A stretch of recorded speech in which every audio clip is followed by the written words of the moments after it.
காஞ்சிபுர வாசினம் கருணாமூர்த்தி ஸ்வரூபம் சர்வரோக தோஷ நிவாரணம் ஸ்ரீ சாய்நாதன் தரிசனம். ஓம் சாய்ராம். இன்று நம்ம பாபா நமக்கு சொல்ல போவது என்னவென்றால், விதியை மாற்றும் சக்தி உங்களை எந்த விதமான துன்பத்திலிருந்தும் காப்பாற்றும். கவலைப்படாது, நல்ல செய்தியை கேளுங்கள். பாபா இன்று நமக்கு ஒரு நல்ல செய்தியை கொடுக்கிறார். நாம் என்ன நினைக்கிறோமோ அதுதான் நம் வாழ்வில் உள்ள நடக்க வேண்டும். நான் இதில் வெற்றி பெற வேண்டும், நான் ஒரு தொழிலை தொடங்க வேண்டும், அல்லது நாம் ஒரு வேலை செய்து பல லட்சங்களை சம்பாதிக்க வேண்டும், அல்லது நாம் ஒரு நல்ல வேலையில் இருக்க வேண்டும், அனைவராலும் விரும்பப்பட வேண்டும். இது போன்ற பல கனவுகள் உள்ளன. ஒவ்வொருவரின் மனதிலும் ஒரு கனவு இருக்கிறது. அவை அனைத்தும் நிறைவேற வேண்டும். அதாவது நாம் நமது விருப்பமான கடவுளை நிறைய வணங்குகிறோம். நமது விருப்பங்களை நிறைவேற்றுவார் என்ற நம்பிக்கையுடன் அந்த கடவுளிடம் சொல்லிக்கொண்டே இருக்கிறோம். இன்று சாய்நாதர் நம்பிக்கையை இழக்காமல் நமது விதியை மாற்றும் சக்தியை நமக்கு வழங்குகிறார். நாம் அவரிடம் வைத்துள்ளோம். நாம் எதிர்கொள்ளும் எந்த ஒரு கஷ்டங்களிலிருந்து நம்மை காப்பாற்ற சாய்நாதர் தயாராக இருக்கிறார். இன்று பாபா நமக்கு இவ்வளவு பெரிய பரிசை கொடுத்துள்ளார். செய்தியை வழங்குவது உண்மையிலே நமது அதிர்ஷ்டம். பாபா என்ன சொல்ல விரும்புகிறார் என்பதை இந்த சிறு கதையின் மூலம் கண்டுபிடிப்போம். கடந்த காலத்தில் ஒரு கிராமத்தில் சோமாஜி என்ற ஒரு இளைஞன் வசித்து வந்தார். அவருக்கு மிகவும் சிறிய குடும்பம். அந்த குடும்பத்தில் அவரும் அவரது மனைவியும் மட்டுமே இருந்தனர்.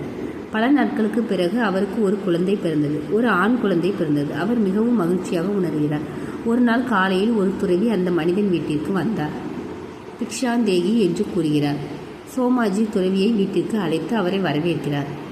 மகாத்மா கூறுகிறார், இன்று நாங்கள் மிகவும் மகிழ்ச்சியாக இருக்கிறோம். பல நாட்களுக்கு பிறகு எங்களுக்குன்னு ஒரு குழந்தை பிறந்திருக்கிறது. நீங்கள் மிகவும் பெரியவராக தெரிகிறீர்கள். தயவுசெய்து என் மகனுக்கு ஒரு நல்ல பெயரை கொடுங்கள். பின்னர் துறவி சிறுவனை தூக்கி அவனை முறைத்து பார்க்கிறார். அவர் ஆச்சரியப்படுகிறார். பின்னர் அந்த மனிதன் கேட்கிறார், என்ன நடந்தது மகாத்மா? ஏன் இவ்வளவு நேரம் நம் குழந்தையை பார்த்து கொண்டிருக்கிறீர்கள்? என்ன யோசிக்கிறீர்கள் என்று துறவியிடம் கேட்கிறார்.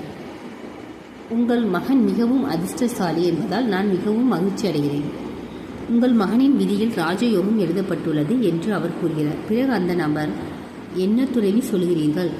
நீங்கள் சொல்வதை என்னால் நம்ப முடியவில்லையே. நாங்கள் மிகவும் ஏழைகள். எங்களை பார்த்து மகாராஜா என்று சொல்கிறீர்களே. அவர்கள் சாதாரண மக்கள். அப்படியானால் நம் மகனுக்கு ஏன் அரசு அந்தஸ்து இருக்க வேண்டும்? பின்னர் அந்த துறவி, நான் உனக்கு சொல்வது நேரடியான உண்மை. உன் மகன் நிச்சயமாக ஒரு ராஜாவாகிவிடுவான். ஒரு ராஜாவின் மகளுடன் 17வது வயதில் அவன் ராஜ்யத்தின் ராஜாவாக மாறுவார். அந்த துறவி அந்த வார்த்தைகளை சொல்கிறார். இதை கேட்ட மனிதன் மிகவும் மகிழ்ச்சி அடைந்து துறவியின் வார்த்தைகளை முழுமையாக நம்பினார். படிப்படியாக அனைவரும் கிராமத்திற்கு இது தெரிய வந்தது. அனைவரும் மகிழ்ச்சி அடைந்து சிறுவனை பார்க்க சென்றபோது சோமாஜியின் மகன் ஒரு நாள் இந்த ராஜ்யத்தின் ராஜாவாக வருவான் என்று கூறினார். அவர்கள் அவரது வீட்டிற்கு தொடர்ந்து வருகிறார்கள். இது நடந்து கொண்டிருக்கும் போது ஒரு நாள் அந்த ராஜ்யத்தின் ராஜா வேட்டையாடுவதற்காக காட்டிற்கு செல்கிறார். வேட்டையாடி கொண்டிருக்கும் போது காட்டிற்குள் அடுத்துள்ள இந்த கிராமத்தை அடைகிறார். ராஜாவுக்கு மிகவும் தாகம் ஏற்படுகிறது. அங்கே ஒரு மரத்தடியில் ஒரு துறவி அமர்ந்திருப்பதை அவர் காண்கிறார். துறவியிடம் தண்ணீர் இருக்கிறது. ராஜா சென்று அவரை பார்க்கிறார். அவர் தண்ணீர் கேட்கிறார். உடனடியாக துறவி மகாராஜாவிடம் தண்ணீர் கொடுக்கிறார். மகாராஜா தண்ணீரை குடித்துவிட்டு சோமாஜியின் வீட்டை பார்க்கிறார். அங்கே ஒரு பெரிய கூட்டம் இருக்கிறது. பிறகு மகாராஜா, அங்கே என்ன நடக்கிறது? ஏன் இவ்வளவு மக்கள் இருக்கிறார்கள் என்று கேட்கிறார். அவர்கள் கூடியிருக்கிறார்களா என்று அவர் கேட்கிறார். பின்னர் துறவி, அந்த வீடு சோமாஜி என்ற இளைஞனுக்கு சொந்தமானது என்று கூறினார். அவருக்கு ஒரு அதிர்ஷ்டசாலி மகன் இருந்தான். ஒரு நாள் என்னை போன்ற ஒரு துறவி வந்து அவருக்கு 17 வயது ஆனபோது அவர் இந்த ராஜ்யத்தின் மகாராஜாவின் மகளை மணந்து கொள்வார். மேலும் அவர் இந்த ராஜ்யத்தின் மகாராஜாவாக மாறுவார். அந்த அதிர்ஷ்டசாலி பையன், எல்லா மக்களும் அவரை பார்க்க அவரது வீட்டிற்கு வருகிறார்கள் என்று அவர் கூறுகிறார். அந்த வார்த்தைகளை கேட்டு மகாராஜா மிகவும் கோபமடைந்தார். கோபமாக இருந்து, ஒரு சாதாரண மனிதன் என் மகளை எப்படி மணக்க முடியும்? பிறகு மகாராஜா, நான் இது துறவி என்றார். ராஜ்யத்தின் ராஜாவே, இதை எப்படி எல்லோரும் நம்ப முடியும்? அவர் கேட்கிறார். நான் ஏன் என் மகளை ஒரு சாதாரண மனிதனுக்கு திருமணம் செய்து வைக்க வேண்டும்? பின்னர் அந்த துறவி கூறுகிறார், இந்த சிறுவனின் உயிரில் எழுதப்பட்டுள்ளது. யாரும் இல்லை அதை மாற்ற முடியும்.